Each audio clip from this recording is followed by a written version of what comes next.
Assalamualaikum warahmatullahi wabarakatuh. Salam sejahtera untuk kita Waalaikumsalam semua. warahmatullahi wabarakatuh. Selamat pagi semuanya.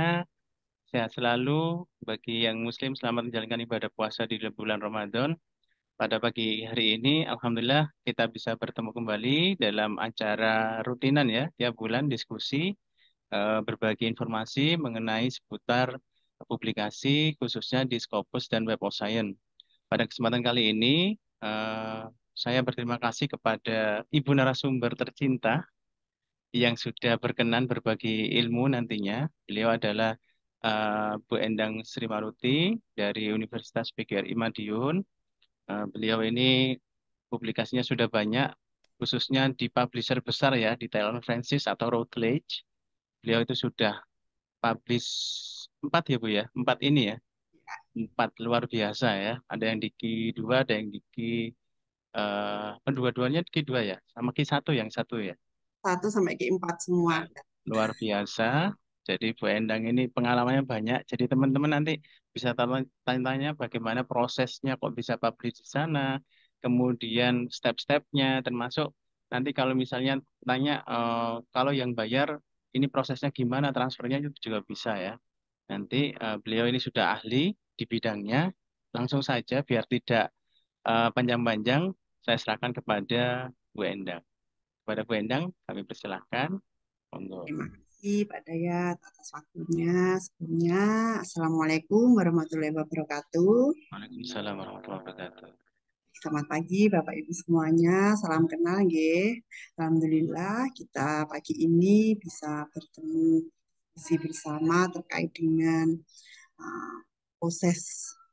Kalau saya nanti tidak begitu banyak membahas tentang bagaimana menulisnya. Jadi saya yakin Bapak Ibu di sini semua sudah punya tulisan ya, sudah punya artikel, entah itu sudah berbahasa Inggris ataupun masih berbahasa Indonesia. Nah, akan saya berikan pengalaman saya juga. Jadi saya kemarin tahun 2022 itu juga mengikuti pelatihan penulisan artikel internasional yang diselenggarakan Dikti. Nah, itu banyak ilmu juga dari sana yang saya dapatkan. Narasumbernya juga luar biasa pada saat itu. Nah, sebagian materinya nanti akan saya share di sini karena saya menulisnya itu banyak berdasarkan masukan dari para pemateri pada saat itu. Izinkan saya share screen ya. Jadi nanti silakan Bapak Ibu bertanya sebanyak-banyaknya terkait dengan bagaimana sih mencari bulannya. Tapi sebenarnya saya itu faktor keberuntungannya yang lebih banyak di sini. Dan artikelnya ya menurut saya tuh ya biasa saja. Sudah tampak ya layar saya. Baik, kalau saya itu sering buat status terbit di sini di Q1, Q2, Q3, Q4 itu bagaimana sih rahasianya? Saya pasti pertama menjawab rahasianya harus menulis dulu. Nah, jadi kalau belum menulis pasti belum tahu nanti rahasianya. Nah, langkah pertama atau langkah awalnya menulis. Apa yang ditulis, temuan itu pasti harus yang sudah ada kebaruannya. Nah, sebelumnya basic saya itu di bahasa Jawa, pendidikan bahasa Jawa. Saya juga mengajar di PGSD, mata kuliah pembelajaran bahasa Jawa. Jadi saya awalnya sudah minder dulu. Mana bisa bahasa Jawa masuk Scopus ya, gitu. Akhirnya saya cari kebaruan apa yang harus saya tulis. Kemudian saya juga yang pasti sesuai dengan saran Pak Niko dulu awal-awal itu ATM amati, tirukan, modifikasi. Nah, saya mengamati artikel-artikel yang sudah ada di Scopus, apa saja model-modelnya, bagaimana topik-topiknya, kemudian saya cari celahnya. Kemarin saya tuh terinspirasi di bahasa Turki, jadi ada uh, kesadaran bahasa Turki. Gitu. Sedangkan setelah itu saya cari sudah adakah skala terkait dengan kesadaran bahasa Jawa. Ternyata belum ada, langsung saya membuat penelitian kecil ya, sebenarnya itu penelitian akhir 2020 kalau tidak salah, atau awal 2021. Saya penelitian kecil dengan mahasiswa saya sebagai subjeknya, saya mengembangkan skala ukur kesadaran bahasa Jawa. Pada saat itu saya uji validitas, saya uji coba dulu ke mahasiswa saya, baru nanti hasilnya sudah, langsung saya analisis via SPS, dan SPSS-nya pun saya juga belajar dari YouTube. Pada saat itu saya nggak tahu sama sekali itu apa SPSS itu bagaimana, saya nggak tahu, tapi saya juga melihat dari artikel itu, akhirnya ketemulah skala ukur kesadaran bahasa Jawa. Nah, itu yang signifikan menurut saya, itu meningkatkan ilmu atau keilmuan dari bahasa Jawa itu sendiri, karena memang belum ada selama ini skala ukur untuk kesadaran bahasa Jawa. Apalagi memang disertasi saya itu juga semua berbahasa Jawa. Maksudnya subjeknya itu bahasa Jawa, kesadaran bahasa Jawa, bagaimana proses pembelajaran dalam bahasa Jawa. Nah, itu yang saya angkat di artikel-artikel saya. Jadi keempat artikel saya itu semua berbahasa subjeknya bahasa Jawa, tentang bahasa Jawa. Jadi kalau saya sebenarnya minder dengan yang bahasa Inggris, pasti IVL atau apa itu SLA yang uh, bahasanya itu tingkat tinggi itu saya pasti minder dulu. Tapi saya tetap berusaha bagaimana untuk meningkatkan bahasa Jawa tapi bisa masuk di Scopus. Jadi naskah kita itu memang harus berbeda dari artikel-artikel kita yang sudah terbit. Nah, yang perlu diperhatikan dalam menulis, yang pertama itu harus mengenali kekuatan dan kelemahan diri kita sebagai ilmuwan. Seperti saya tadi, bahasa Jawa bisa nggak ya masuk Scopus, tembus nggak ya ini? Gitu. Padahal kan bahasa Jawa, penulisnya sendiri bahasa Inggrisnya juga nggak bisa. Kemudian ya tata kalimatnya itu kebanyakan saya bahasa Jawa, sampai promotor dan koprom itu selalu sering menertawakan pola kalimat saya yang istilahnya medok gitu ya. Jadi apa bisa ini masuk Scopus gitu. Akhirnya saya kenali itu celahnya atau kemungkinan bahasa Jawa bisa masuk di Scopus itu yang seperti apa.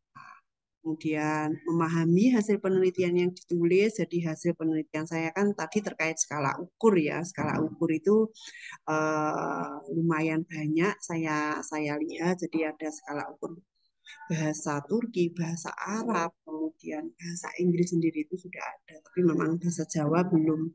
Kemungkinan bahasa Indonesia juga belum ada skala ukur untuk mengukur kadar atau kesadaran berbahasa Indonesia, itu saya rasa juga belum ada.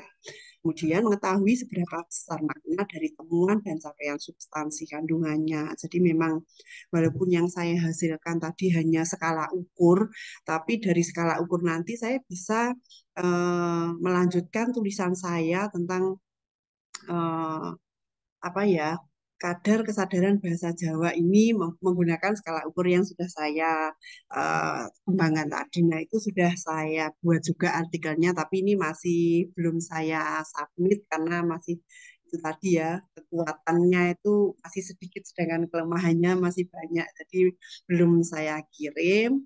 Yakini besaran sumbangan ilmu pada simpulan naskah ilmiah itu memang berguna bagi hasanah ilmu, khususnya memang tadi bahasa Jawa ya. Jadi bahasa Jawa di dunia pun saya rasa Javanese language itu lebih apa ya, minor, lebih, saya malah menulisnya bahasa minoritas gitu, tapi enggak jadi saya tulis di judul, takutnya nanti belum belum belum begitu banyak yang menerima kan bahasa Jawa jadi bahasa minoritas.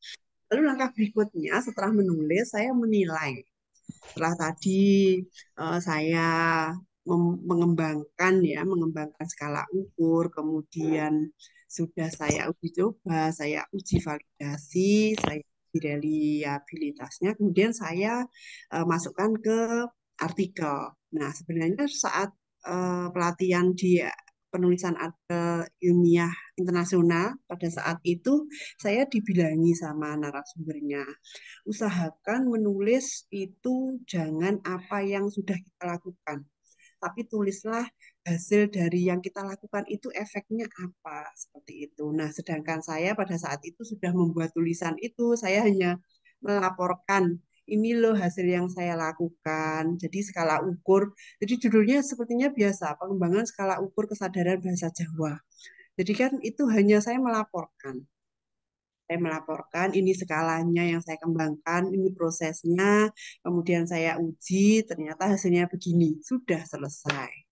Nah, kemudian saya juga diberi masukan, eh ubahlah judulnya saja seperti itu. Intinya kan saya juga mengikutkan naskah atau manuskrip saya itu ke berbagai pelatihan atau klinik penulisan artikel itu banyak masukan. Nah, mayoritas dan tulisan saya juga termasuk ini penelitian kita itu sudahkah mengikuti tren penelitian global? Saya rasa punya saya tadi walaupun bahasa Jawa, insya Allah sudah. Kemudian penelitian kita sudah banyak recycle-nya. Kalau tadi saya itu mengamatinya hanya di Turki, kemudian uh, mana ya kemarin Yordania, tapi di bahasa Jawa belum ada. Topik penelitian dilakukan sudah kadaluarsa, saya kira uh, agak sedikit ya, karena sebenarnya itu harusnya dari dulu itu sudah ada. Skala ukur itu menurut saya harusnya sudah ada, tapi kenapa baru sekarang dipikirkan dan baru mengembangkan. Untuk yang keempat, adakah novelty atau kebaruan dalam hasil penelitian kita? Menurut saya ya sedikit lah, karena memang tadi ya, walaupun saya juga skalanya itu mengembangkan juga melihat-lihat dari yang sudah ada juga. Lanjut, tujuan menilai tulisan. Nah, untuk mencari kebenaran dan kredibilitas temuan yang dilaporkan. Jadi memang skala ukur saya yang saya kembangkan kemarin itu dinyatakan valid, karena memang sudah saya uji cobakan juga, saya analisis, saya otak-atik juga sedikit, lalu untuk mencari dan menemukan jawaban dari permasalahan yang ada, karena memang permasalahannya untuk mengukur tingkat kesadaran bahasa Jawa itu memang belum ada, sehingga saya mengembangkan itu. Saya sebenarnya kemarin ada masukan, kan saya judulnya pengembangan skala ukur. Nah, diberi masukan sama narasumbernya pada saat pelatihan itu, uh, judulnya ditulis saja, perlukah alat ukur kesadaran bahasa Jawa untuk saat ini, seperti itu. Perlukah? Ya memang perlu sih, makanya akhirnya dikembangkanlah itu gitu akhirnya, tapi nggak jadi saya ubah seperti itu, saya tetap pengembangan skala seperti biasa, judul saya. Lalu untuk meningkatkan pemahaman terhadap fenomena yang terjadi, karena memang saat ini juga pasti saya menuliskannya tentang fenomena bahasa Jawa itu bagaimana sih? Memang sedikit di bahasa minoritas tadi ya, mungkin itu agak menjadi keunggulannya. Untuk meningkatkan keterampilan ilmu pengetahuan dan teknologi itu juga tadi saya awalnya sama sekali nggak tahu apa itu SPSS, padahal S1, S2 itu saya juga nggak pernah sama sekali belajar tentang itu. Saya belajar SPSS itu baru di S3 ini, itu pun saya mengikuti pelatihan saja, di kuliah saya tidak dapat itu. Saya itu awalnya melihat artikel-artikel itu kok selalu ada apa, ada hitungannya, ada analisis-analisis yang kuantitatif gitu. Akhirnya saya tertarik. Lalu menilai tulisan. Apa tujuan dari penelitian kita sudah tercapai? Nah, di pertanyaan itu kita tujukan ke artikel dari penelitian kita tadi. Jadi penelitian ini tujuannya apa sih? Kemudian hasilnya bagaimana? Sudah tercapai belum? Apakah data layak untuk dipublikasikan? Nah, kemarin saya juga uh, apa saat mengirim di Q1 itu appendix-nya atau skala pengembangannya itu, skala ukur yang saya kembangkan itu saya masih berbahasa Indonesia. Saya malah belum kepikiran kalau skala itu harus dibahasa Inggriskan. Padahal itu saya masukkannya di appendix. Nah, ternyata di revisi terakhir itu memang disuruh untuk membahasa Inggriskan itu tadi. Kemudian data layak itu ya eh, nanti akan saya tunjukkan datanya, Bapak Ibu. Di ya tabel-tabel SPSS itu, walaupun ada banyak kritikan dan masukan sih, masukan dari reviewer.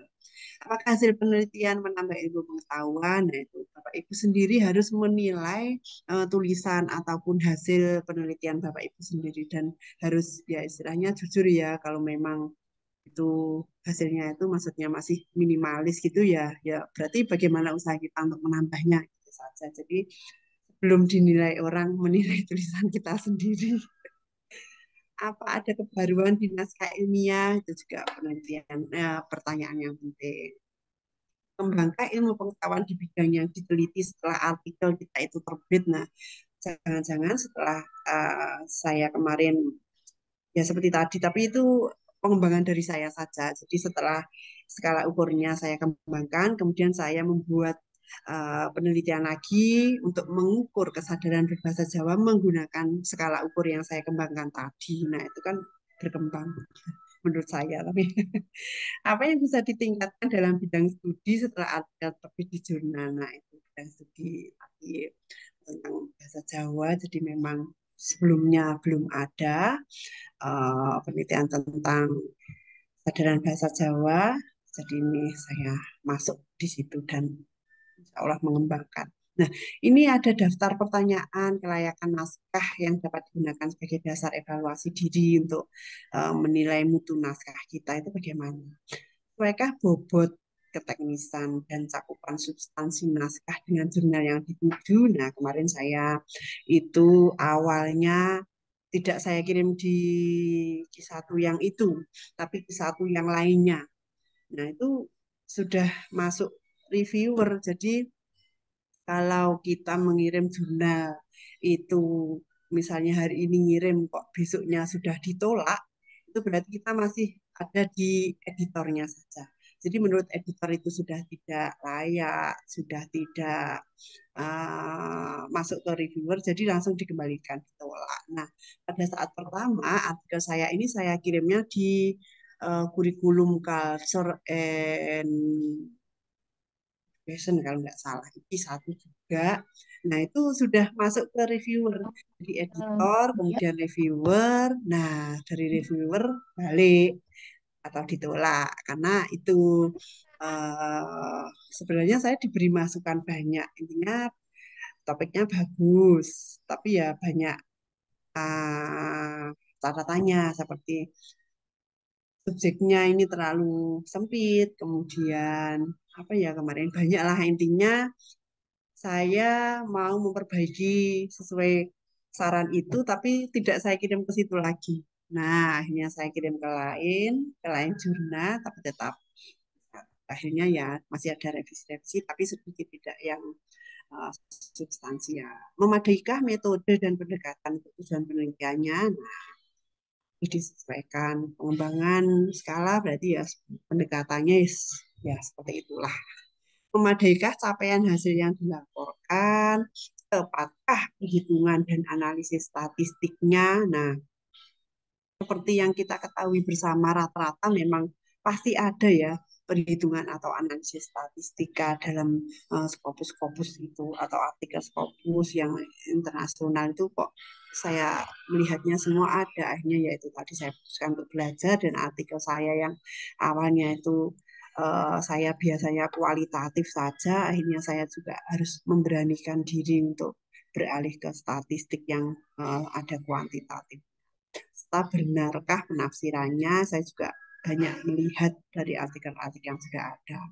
Adakah kesalahan fakta, penginterpretasian yang tidak logis, atau penyimpulan yang berlebihan? Nah, itu kita sendiri yang bisa menilai ya Bapak Ibu. Sebelum misalnya, kalau kecuali kita mengikutkan artikel kita di klinik penulisan artikel yang sudah saya lakukan juga. Jadi artikel yang saya kembangkan ini saya ikutkan 3 klinik pada saat itu dan masukannya luar biasa banyak dari para narasumber pada saat itu. Pertanyaan selanjutnya, tepat dan sesuaikah judul naskah dengan keseluruhan isi naskah? Nah, tadi seperti saya sampaikan dievaluasi, saya pun juga mengevaluasi ternyata memang judulnya lebih aja gitu. Nah, maksudnya ya kalimatnya itu melaporkan apa yang kita lakukan, hanya itu. Pengembangan skala ukur bahasa Jawa, udah skala ukur kesadaran bahasa Jawa. Sudah itu kan biasa. Nah, pada saat itu ada masukan, tapi ya terlanjur sudah saya kirim. Akhirnya ya nggak bisa. Lengkapkah, ringkaskah, dan sesuaikah cakupan kandungan abstrak dengan gaya selingkung Jurnal Bekala? Nah, itu saya kemarin di Taylor and Francis itu saya download template-nya, kemudian saya masukkan dan tentu melihat contoh-contoh artikel yang sudah ada. Contoh artikel yang sudah ada di situ bagaimana sih model-modelnya, kemudian baru kita sesuaikan. Sudah dibuatkah kata kunci yang memperbesar peluang ditemukannya searching engine ya. Jadi di mesin pencari abstrak itu kemarin juga apa kata kuncinya itu jangan hanya dari judul, tapi ya apa sih isinya, kata kuncinya sehingga nanti artikel kita muncul pada saat orang itu mengetik yang tidak muncul di judul. Sudah lugaskah pendahuluan disajikan untuk menentukan relung dan mengantar pembaca pada inti persoalan yang dibahas. Juga di saya pikir Bapak Ibu di sini untuk teknik penulisannya itu pasti sudah ahli semua ya. Tinggal bagaimana dievaluasi, kemudian kalau belum ya tinggal mengurangi atau merevisi, memperbaiki bagaimana agar tercapai pertanyaan kita nanti jawabannya semua bisa positif. Apakah tabel telah menyajikan data secara jelas dan ringkas? Ternyata tabel saya kemarin itu masih saya revisi juga karena tabel saya itu dari SPSS itu langsung saya copy paste gitu. Ternyata enggak, harusnya memang diubah sesuai dengan uh, analisis yang kita inginkan pun juga boleh. Saya kira itu ya asli dari SPSS itu langsung saya masukkan gitu. Itu ternyata juga malah jadi bahan evaluasi bagi review. Apakah semua keterangan gambar dan judul tabel cukup jelas? Nah, itu Bapak Ibu bisa menilai artikel atau tulisan Bapak Ibu sendiri. Jelaskah cara pengarang menyajikan tulisannya atau tidak ada makna ganda dan salah tafsir di dalamnya? Apakah naskah sudah runtut dan logis penyajiannya? Sudahkah dipakai tata bahasa dengan baik dan benar? Nah, ini yang saya takutkan tadi kan, karena saya itu basicnya bahasa Jawa, pasti tata kalimatnya itu medok dan pasti bahasa Jawa ala Mediunan Penораgan yang agak aneh menurut teman-teman maupun promotor ke promotor itu pasti kalimat saya ditertawakan. Jadi bagaimana tata bahasa saya tadi bisa kalaupun nanti di bahasa Inggris kan atau ditranslate itu si translatornya tidak bingung. Insya Allah kemarin artikel saya ini saya translate di teman prodi bahasa Inggris, kemudian saya kirim itu ya banyak juga sih masukannya, tapi hanya tata tulis seperti itu dan tata bahasa yang kecil. Jadi saya tidak sampai menggunakan Grammarly atau apalah gitu. Cukup tajamkah analisis dilakukan terhadap data yang terkumpul? Nah, di analisis kita itu yang bagaimana? Nah, seperti yang saya katakan tadi, saya kan sebenarnya ya pengembangan skala ukur. Menurut saya itu ya sudah mengembangkan kemudian diukur. Sudah gitu saja. Tapi mungkin ya itu tadi ya faktor keberuntungan. Menurut saya belum tajam sih analisisnya. Tapi itu dengan juga.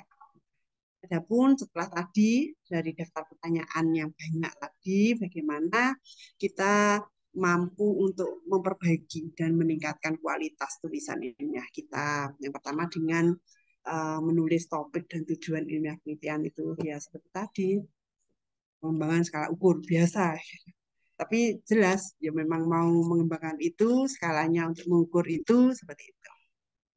Tulis pernyataan yang dapat ditafsirkan dalam satu cara saja, jadi jangan yang multitafsir.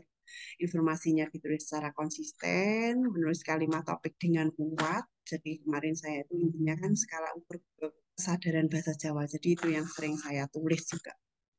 Gunakan transisi untuk menyatukan isi. Nah ini pasti ahli-ahli bahasa ini sudah ya, menghindari kata atau kalimat yang bertele-tele, memiliki paduan gaya selingkung dari jurnal tujuan kita, menghindari kesalahan tata bahasa. Nah ini yang belum bisa saya hindari ini. Referensi yang tidak relevan, jadi memang berapa referensinya? Kalau tidak salah 23 cuman. Jadi tidak sampai yang ada yang bilang Scopus itu minimal harus 40, minimal harus 100 gitu. Saya 23 kalau tidak salah. Tulisan yang baik adalah hasil dari pengeditan yang cermat. Nah, pengeditan yang cermat itu tidak hanya dari penulisnya saja, tapi juga dari yang membaca dari mendapatkan umpan balik dari teman sejawat. Seperti tadi saya juga sudah mengikutkan artikel saya ini ke berbagai macam klinik penulisan artikel. Setelah puncaknya, setelah mengikuti pelatihan penulisan artikel di Bogor oleh Dikti pada tahun 2022 itu, artikel saya langsung bermunculan untuk merevisinya. Nah, pada saat itu saya merevisi itu pun saya tanyakan ke narasumber pada pelatihan itu. Akhirnya juga diberi masukan. Ini loh, udah tulis saja seperti ini, seperti ini. Itu ya, Bapak Ibu, pengalaman saya terkait gimana mengevaluasi atau menilai tulisan kita. Dan kalau ditanya tadi bagaimana bisa lolos Scopus, yaitu menulis dulu, baru dinilai. Kalau memang masih kurang, diperbaiki. Ya, dari saya, Mas Dayat, adakah sesi tanya jawab atau saya boleh memberikan apa Mungkin gunanya ditampilkan dulu ditampilkan ya artikelnya. Nah, ya biar nanti nggak penasaran mana sih gitu. iya padahal biasa biasa Bagi Bu Endang biasa, bagi kita luar biasa gitu ya. ini mana ya. Ya,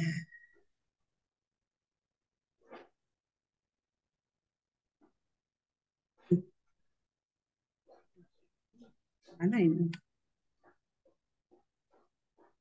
bisa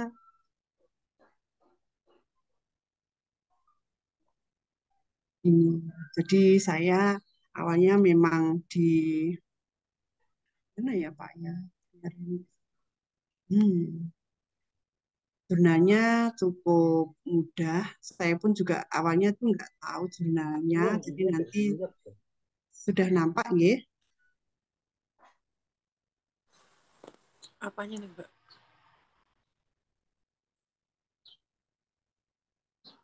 Baru browsernya, Bu. Oh iya, ini sudah di. Ya, masih loading. Nah, jadi ini jurnal saya, Potion Arts and Humanities. Ini dari Taylor and Francis online. Silahkan Bapak Ibu register dulu, login, baru nanti submit an artikel. Di sini betul submission site ini nanti ada riwayat saya mengirim artikel itu. Jadi ditolaknya berapa kali dari jurnal mana saja itu muncul di riwayat saya ini. Akan saya tampilkan. Kok agak lama ini ya internetnya ini. Nggak apa-apa. Untuk artikelnya Bu Endang sudah saya share di chat ya. Oke. Artikel yang sudah Ya, eksis. pakai ORCID Bapak Ibu lebih bagus juga karena memang loginnya itu pakai ORCID lebih mudah. Karena eh, tiap jurnal di Taylor itu kan rumahnya sendiri-sendiri. Tapi kalau masuknya lewat Orchid itu sudah bisa masuk ke walaupun kita pernah submit di jurnal ABC itu pakai Orchid itu bisa terdeteksi semua. Jadi kemarin saya itu awalnya tidak mengirim langsung di artikel ini.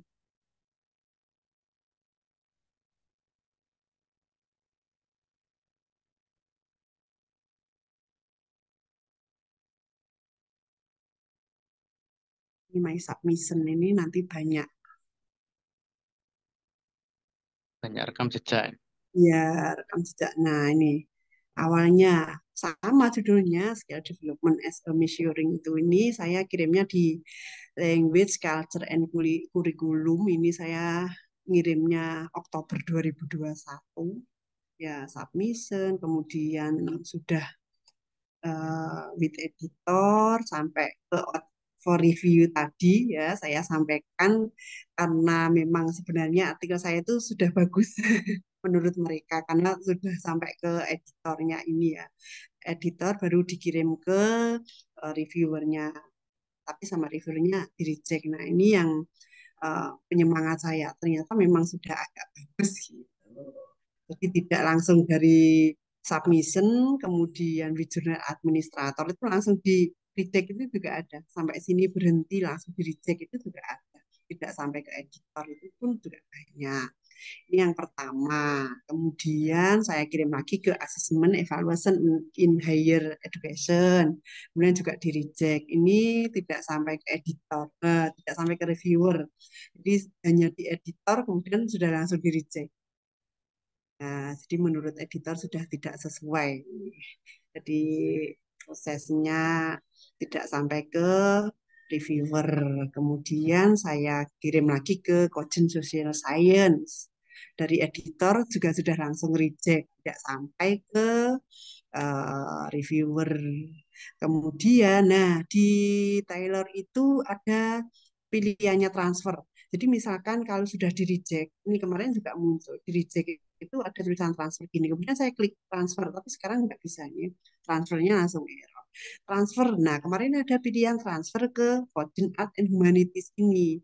Akhirnya saya transfer ke sini, saya kirimnya itu 9 Agustus 2022, langsung dikirim ke editornya.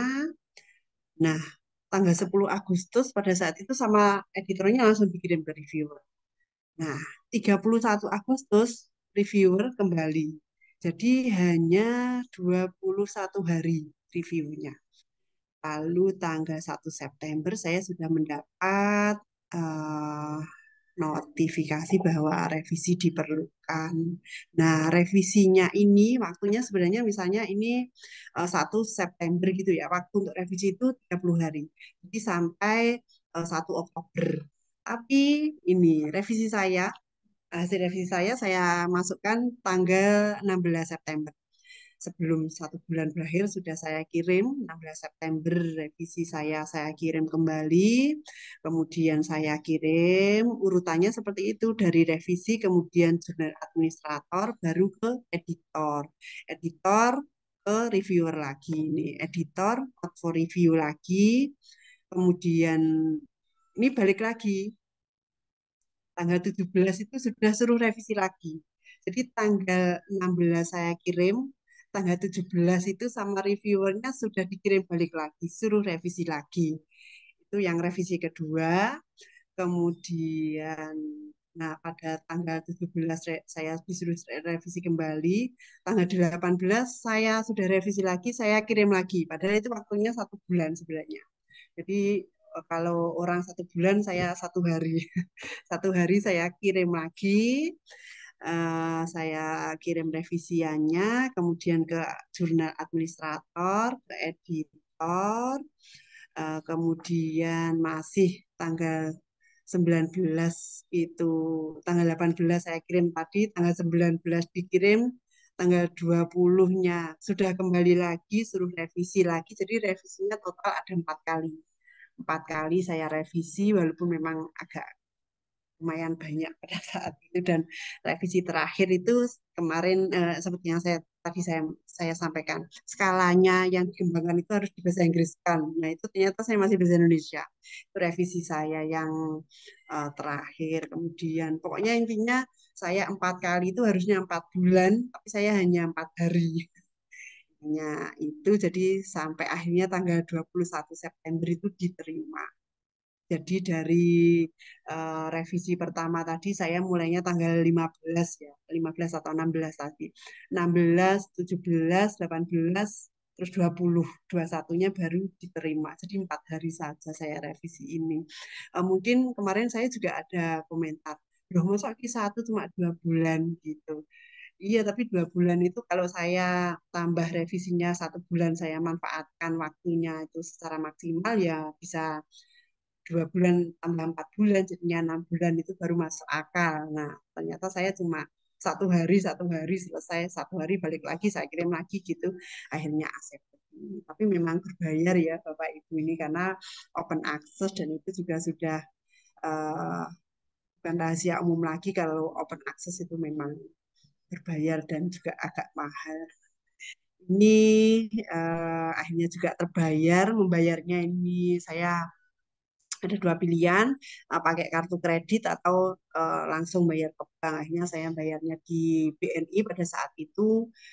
Nah, nanti kalau Bapak Ibu mengirim di jurnal ini, pokoknya Ojen ini semua saat mengirim, Bapak Ibu nanti silahkan hati-hati karena di situ ada apply untuk diskon. Nah, pada saat ini saya mengirim di Kojen Art and Humanities ini saya tidak menemukan aplikasi untuk dapat diskon. Akhirnya saya bayar full 1.230 US dollar pada saat itu. Total rupiahnya 19 juta kalau nggak salah. Jadi saya bayar ke BNI itu sampai tellernya itu heran. Ini jadi diproses Bu gitu sampai soalnya untuk apa sih gitu juga bingung kan gitu bayarnya ke BNI. Nah ini juga saya ada artikel tapi setelah direject belum saya transfer dan masih berhenti. Nah yang terakhir sekali ini di Coding Education. Ini juga masih berhubungan dengan tadi skala ukur bahasa Jawa baru accepted minggu lalu, baru hari kapan ya? Selasa atau Rabu saya bayar ini. Insya Allah nanti minggu depan terbit di 2 kalau ini. Itu tadi sedikit perjalanan saya. Jadi sebelum diterima ini ternyata ditolaknya ini 3 kali. 3 kali ditolak, baru diterima. Untuk yang Kogen Education dapat diskon ya Bu ya? Ya, kalau di Coaching Education saya dapat diskon 50%, jadi hanya 617. Ini pun di Coaching Education ya sama perjalanannya, tapi saya revisinya hanya 1 kali, tidak 4 kali seperti di Coaching Art and Humanities tadi. Jadi saya revisinya hanya 1 kali, 17 Maret kemarin saya kirim. Saya mendapat info untuk revisi itu. Nah, ini agak lama yang Coaching Education. Itu saya ngirimnya bareng. Antara Coaching Art and Humanities dan Coaching Education itu saya ngirimnya bareng. 4 Agustus atau awal Agustus itu. Tapi ini reviewnya yang agak lama. Dari September sampai Maret.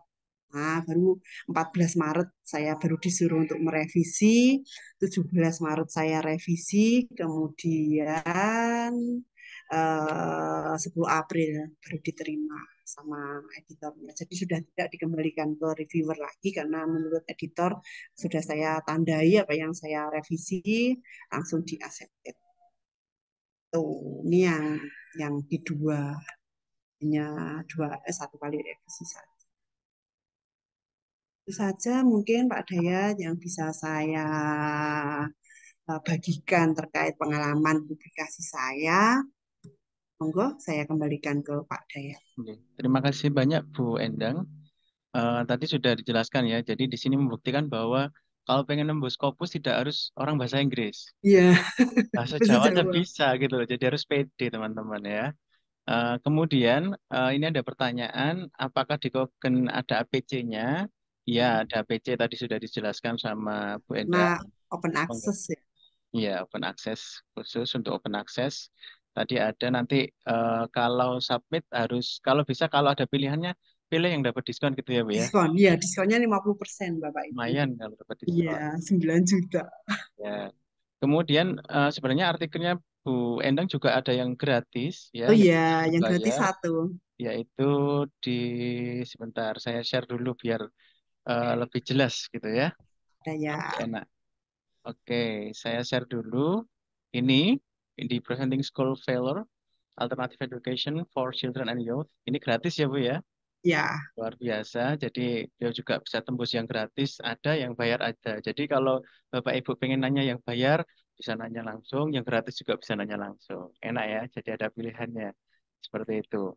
Yang jelas ini pun teman-teman. kemarin saat apa penandatanganan kayak apa EP itu loh, artikel apa itu namanya Slide. persetujuan itu, nah itu Oh, ada pilihannya mau open apa close. Tapi oh saya ya, pilih close. agreement, Ya, agreement. tapi kalau saya pilih open berarti nanti saya bayar. Bayar. Kemarin saya pilihnya yang close yang ini karena memang pilihannya di akhir saya bisa milih. Tapi kalau di Gojen tadi pilihannya pada saat submit pertama. Oke, terima kasih. Ini ada pertanyaan, Bu Endang. Eh, Bagaimana dengan referensinya, Bu? Kan belum ya, banyak artikel tentang bahasa Jawa. iya. Menyikapinya gimana? Tapi walaupun sedikit, ternyata memang sudah ada di Tyler sendiri atau di Sage pun ada di Sage itu juga ada yang tentang bahasa Jawa. Kemudian saya juga kan searching-searching gitu, saya tanya, saya cari penulisnya, ternyata penulisnya juga orang UNS kalau nggak salah atau pokoknya Jawa Tengahan sana, tapi dia kelihatannya join riset dengan orang luar, tapi saya akhirnya email sama orang yang Indonesianya, kemudian saya juga berbagi, eh, banyak bertanya dengan orang itu, juga dikasih referensi banyak juga. Tapi memang akhirnya banyak, tentang bahasa Jawa itu sebenarnya sudah banyak juga. Terima kasih. Tapi ya Mungkin ada... tidak tidak Oke, saya masukkan. oke, mantap. Apakah ada pertanyaan lagi, teman-teman? Silakan. Pasti yang ditanyakan APC ini ya. Iya, tadi APC-nya tadi ini ya. Kalau Yang kalau yang di Cogen Art and Humanities karena saat saya submit pertama itu saya tidak apply untuk diskon, jadi saya menyesal di akhir. Saya setelah di accepted itu saya langsung beremail ke Tylernya langsung itu, bolehkah saya dapat diskon? Karena pada saat awal saya tidak menemukan aplikasi diskon gini gini gini gini. Intinya dijawab tidak bisa. Padahal sudah saya eh, usahakan untuk dapat diskon, tapi enggak. Tetap akhirnya ya full 1.200 sekian dolar. Jadi rupiahnya 19 juta kalau nggak salah. oke, itu yang Oh, tidak dapat diskon, teman-teman. Tapi iya, yang dapat kalau diskon yang berapa, Bu? Cogen Education tadi dapat diskon 50%, awalnya 1.200 menjadi 617 US dollar. Nah, Jadi sekitar kemarin baru saya bayar itu 9,3 juta. nah, itu ya, teman-teman ya. Ya, tapi Eh, jangan dilihat itunya ya Pak Dayat ya, jangan dilihat ah, APC-nya. Insya Allah insentifnya juga eh, nah, ini bagi sama kok. Ya, teman-teman yang kampusnya ada mm-mm. insentif lah, ini bisa Ya, dimanfaatkan, teman-teman. Apalagi ada kalau yang kognitif humanity tadi Q1 ya, Bu ya. ya q Nah, satu Q1 kan ada yang lebih besar daripada itu. Ya, q Yang Open satu tuh Education ada. Q2 kan ada yang dapatnya insentif dari kampus lebih besar kan, bisa Iya, dimanfaatkan. Ini ya. ada pertanyaan lagi, Bu, dari Bu Anis. Oke, Apakah saya sakit submit education? Kebetulan saya artikelnya sudah sudah selesai. selesai. Iya, Ah, baik Bu Anis. Jadi di artikel tadi saat kita mengirim, saya bisa share lagi nggih, Pak. Jadi saya eh, apa berikan contoh. Jadi kebanyakan itu satu dikira satu. Bentar, saya ya di situ. Nah, jadi ini ada ya. Jadi ini misalnya saya ngirimnya di Urgent Education ya, atau Urgent Art and Humanities. Tahunya lah, Urgent Education. Nah, itu ada pilihannya Bapak Ibu. Jadi mau di tema yang apa gitu. Nah, ini belum ya. Saya lanjutkan dulu. Nah, ini riset atau review. Ya. Tapi tadi saya centang dulu yang atas. Nah, ini I have.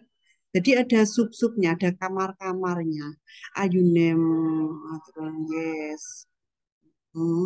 Nah, nanti setelah ini baru ada mau dikirim ke sub mana gitu. Misalnya Bu Anis tadi mau ke yang tentang sastra ya. Nah, ini mau pilih section yang mana? Nah, di sini ada sectionnya atau ada apa ya? subnya, mau di kurikulum teaching studies, education, ini. Nah, ini masih banyak pilihannya. Bisa, nah, nah, ini untuk yang education, Cogen education. Kalau yang Cogen art and humanities tadi lebih banyak pilihannya. Jadi kalau sastra, maksudnya lebih baik ke yang Cogen art and humanities tadi, karena memang ini khusus yang education ya kelihatannya. Jadi memang di dalamnya itu masih ada pilihan lagi mau dikirim ke bagian apa. Nah, itu. Silahkan pokoknya mencoba dulu karena tulisannya sudah selesai. Ya, terima kasih Bu Endang. Eh, Bisa Bu Anis? Terima kasih Bu Endang. bisa Bu Nggih, Anis, ya nggih. sudah berbahasa Inggris nggih artikelnya. Sampun, Nah, itu sampun. di Cogen Art and Humanities kemarin ada literatur gitu ada. Nggih, nggih Bu Endang. Itu yang diskon 50% ya Bu Endang. Iya, iya. Oh, nggih, nggih. Nggih. Nanti nyun saged nyun nomor HP Bu Endang bareng WA. Oh Barangkali iya, kalau nanti Nggih. nggih Bu Endang kesulitan sudah ya. bergabung di grup Bu, jadi Oh iya. bisa Oh, langsung nggih, matur cari di suwun grup. sangat Bu Endang. Nggih, Nggih, nanti bisa nggih, sharing-sharing nggih. lagi. Oke, Nggih, nggih, mungkin matur suwun sangat Bu Endang. Nggih. Nggih, nggih. mungkin nanti untuk PowerPoint-nya bisa di-share gitu nggih di grup Siap, biar siap. teman lebih manfaat. Mungkin Nggih. ada lagi satu pertanyaan terakhir mungkin ya. Izin Pak Dayat. Ya, silakan Pak Aswir. Assalamualaikum Bu Endang. Terima kasih Salam. Pak Dayat. Iya. Begini Bu, menarik Bu ya saya baca sepintas tadi. Namun juga sekaligus ke Pak Dayat juga nih. Ibu dan Pak Dayat nanti bisa memberikan pencerahan kepada kami. Kadang kalau saya pribadi Bu, saya suka sebenarnya yang penelitian seperti ini ya, sumbangan terhadap kekayaan intelektual Indonesia. Saya yang bukan orang Jawa jadi tahu, oh keterukuran keterbacaan begitu ya. Masya Allah begitu.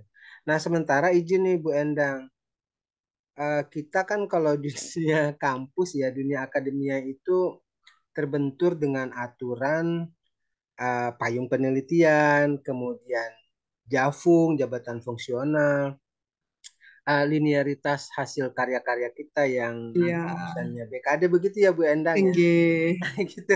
Nah itu bagaimana ya kadang-kadang apalagi tadi Masya Allah ya 19 juta ya Allah saya itu nggak terpikirkan begitu. Nah Dari jadi mohon sponsor, Pak. iya walaupun ada sponsor tapi ya nggak nggak nggak murah begitu loh Bu. Sudahlah kita luar biasa prosesnya ya dan seterusnya. Nah jadi mohon pencerahannya nih ke Ibu karena Ibu kan di PGSD tapi Ibu sangat menguasai betul begitu ya tentang bahasa daerah begitu ya. Ini kan luar biasa. Nah, jadi kita kepada ya juga nih sekalian nanti bagaimana nih Pak kalau penelitian kita zigzag ini gimana nih? Karena kan katanya kalau sudah lektor itu sudah ajak saja lah begitu. Karena nanti untuk memudahkan ke lektor kepalanya, ke guru besarnya bahwa penelitiannya satu tema saja begitu ya. Nah, kadang-kadang juga satu lagi pertanyaan saya mengenai submit kita ke jurnal yang mana nih yang tepat? Penelitian kita tentang pembelajaran literasi. Namun kadang-kadang kita untuk memudahkan submit dan itu juga kuartilnya tinggi, Q1 atau Q2, nah itu tidak di tempatnya gitu. Katakanlah psikologi misalnya. Nah, kadang-kadang atau kadang-kadang hebat lagi bisa ke fisika, bisa ke material yang ilmu-ilmu itulah science gitu. Nah, itu. Jadi itu sih ya. Jadi saya yang terpikirkan itu sih. Ide-ide itu sebenarnya banyak. Kalau saya izin ya Bu Endang, kalau saya dari Sumatera Barat itu terpikirkan juga sih. Misalnya ingin meneliti bagaimana bahasa apa transmigran yang dari Ya, Wonogiri di Sumatera nggih. Barat itu. Nah, justru mereka bisa mempertahankan bahasa Wonogiri mereka, namun mereka juga sangat terampil berbahasa Minang gitu, berbahasa Heeh. Padang gitu. Itu saya pernah ngobrol dengan salah satu penduduk di sana, transmigran di daerah Darmasraya Bu namanya. Mereka nggak mau diajak bahasa Jawa. Saya tanya sedikit-sedikit. Saya lahir di Jakarta, Bu ya. Istri kebetulan orang Jawa begitu. Jadi nanya-nanya sedikit. Nah, tapi mereka jawabnya pakai bahasa Padang, Bu. Dan luar biasa fasihnya. Nah, ini menarik. Nah, namun kan ketika saya mau meneliti ini nanti uh, menjadi terkendala tidak diakuinya kredit kita dari artikel kita. Sesuai. Kadang itu saja Bu. Terima kasih Bu Endang. Nanti Baik. ya saya bisa komunikasi Bu Endang, menarik. Saya lebih suka hal-hal yang seperti ini karena ini pemertahanan bahasa juga, terus pemerkayaan dan jelas begitu. Jadi dapat ilmu-ilmu baru, referensi baru begitu dari penelitian Ibu. Masya Allah.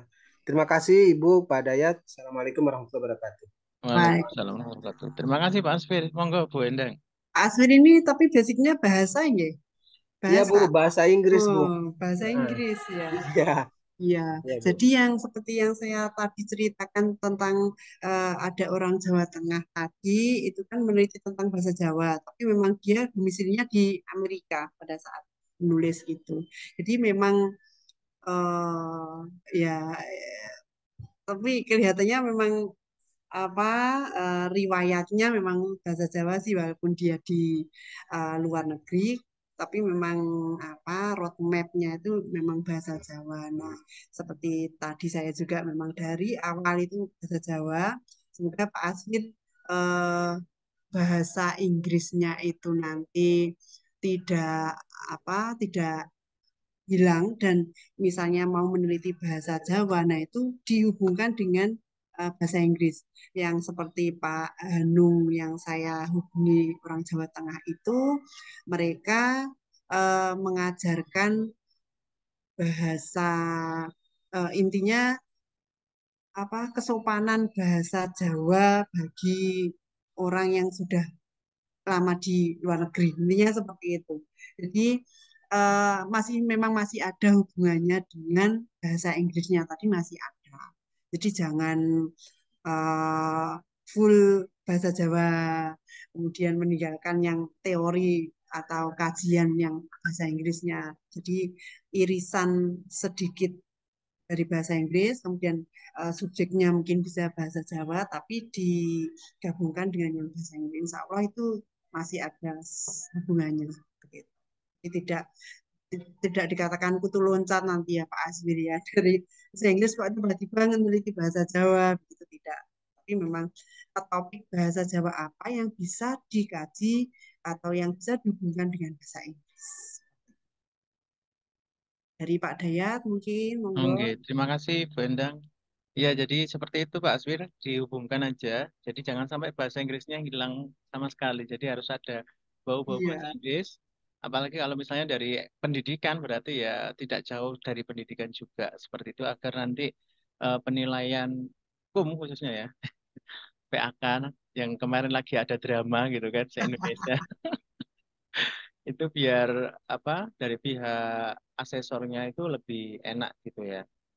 Dan memang disarankan kalau memang ingin menjadi guru besar itu ya harus sesuai dengan bidang keilmuan ya.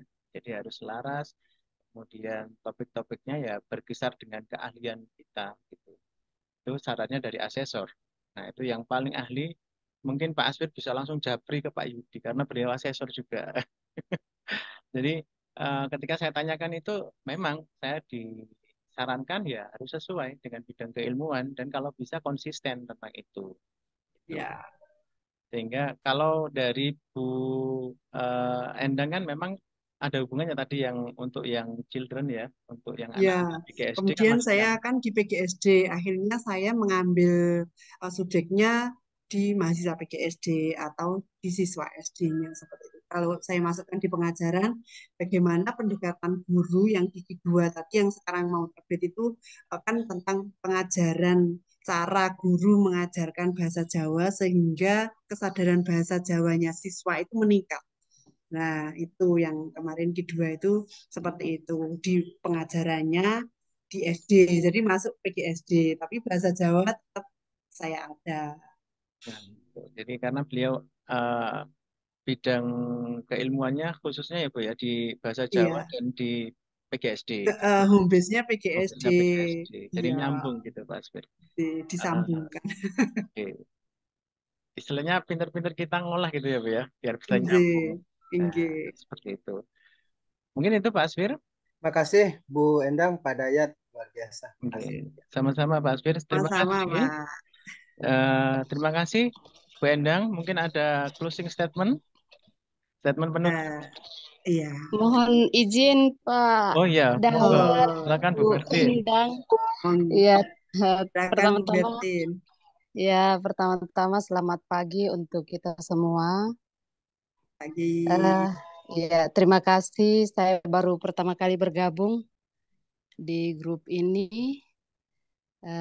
Saya mengucapkan pertama-tama selamat menunaikan ibadah puasa buat Bapak Ibu. Saya dari UKI Toraja. Eh, Bidang ilmu saya, home base saya di Pendidikan Bahasa dan Sastra Indonesia, Bu Endang. Indonesia, anjir. Ya, untuk basic penelitian saya itu sekitar sastra dan budaya, Bu Endang, Iya. Pak Dayat, teman-teman semua. Saya sangat tertarik tadi, Bu Endang, pertama ada Scopus Bu Endang yang gratis. Ya, eh, gimana caranya itu, Bu? Kita tahu bahwa untuk menembus Scopus memakan biaya begitu banyak, sehingga saya tertarik bagaimana caranya dapat yang gratis, itu satu. Yang kedua, Bu Endang, tadi juga saya tertarik dengan penelitian kuantitatif. Persoalannya kita yang dari basic bahasa dan budaya itu selama ini menggunakan pendekatan kualitatif. Kuali. Iya, paling banyak kuali. Jadi saya sangat tertarik dengan kuantitatif. Sepertinya juga yang tembus-tembus Scopus ini kebanyakan kuantitatif begitu, Bu Endang. Iya, Ya, karena iya. memang hasilnya kan objektif, bisa Iya, terukur dan bisa seterusnya. diukur. Ya, nah untuk masuk ke sana ini, Bu Endang, tolong berikan masukan gimana caranya supaya bisa dari basic bahasa dan budaya ini bisa juga melakukan penelitian kuantitatif. Ya, pertanyaan yang ketiga, Bu Endang, untuk referensi, kalau dari budaya itu kan kebanyakan referensinya itu yang lama. Buku babolnya itu buku lama. Jadi bagaimana caranya ini, Bu Endang, apa itu disetujui atau diterima ketika kita mengirimnya di Scopus? Ya, saya kira itu pertanyaan saya, Bu Endang, Pak Dayat. Mohon maaf atas kekurangannya. Ya, terima kasih. Terima kasih Bu Bertin. Silakan Bu Endang. Itu ya Pak Dayat ya. Jadi pertama bagaimana cara memilih jurnal yang gratis atau tidak berbayar. Jadi saat di Scopus pun itu ada pilihannya ya.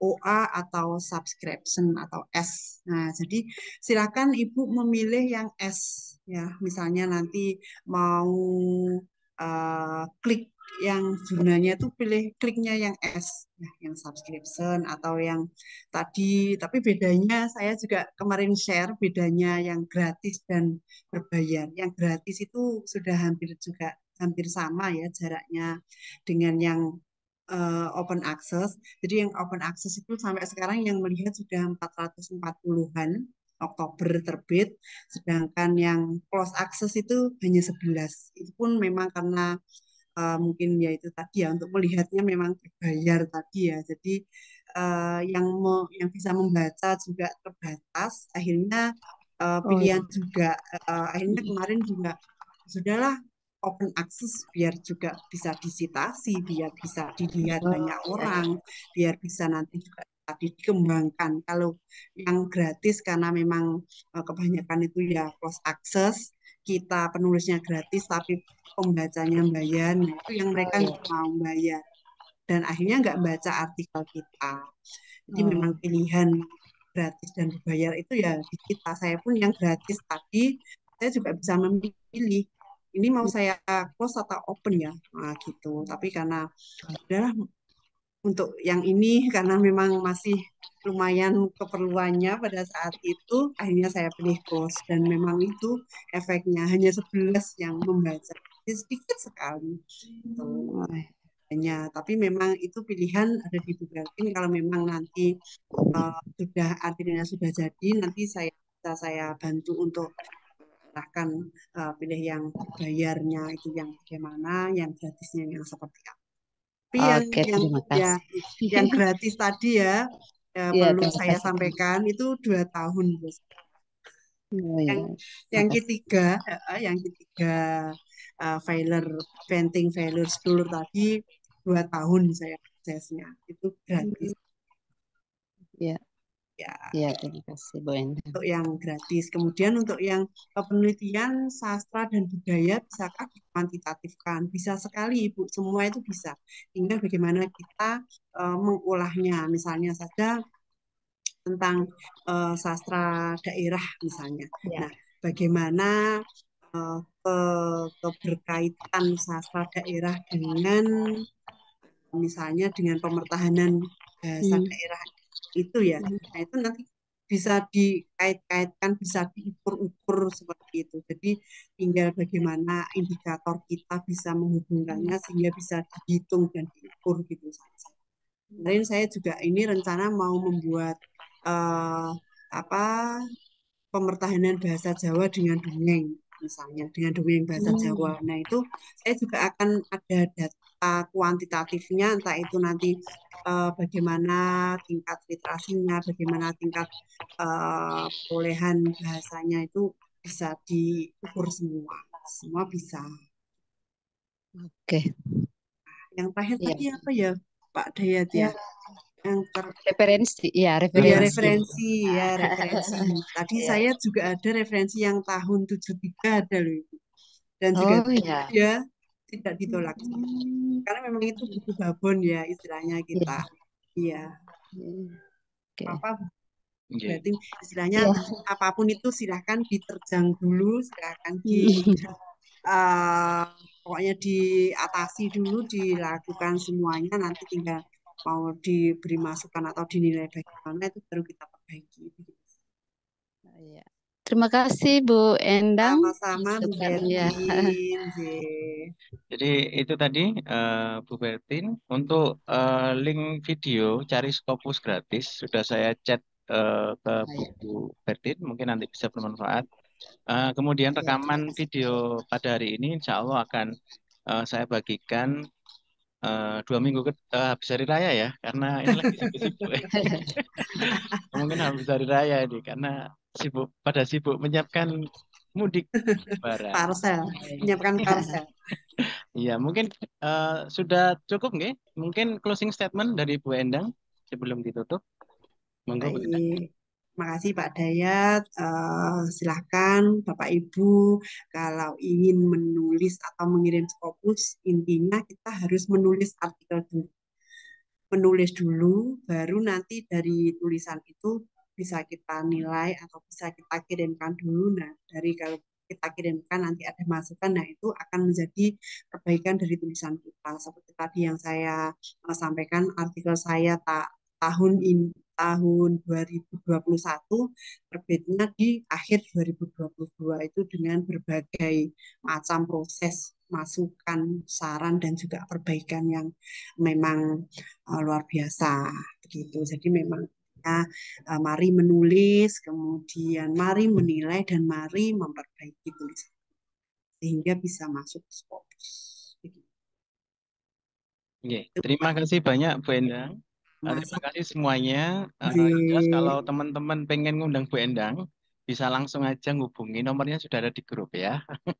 Jadi tidak usah sungkan-sungkan. Beliau juga bisa diundang sebagai narasumber baik offline maupun online.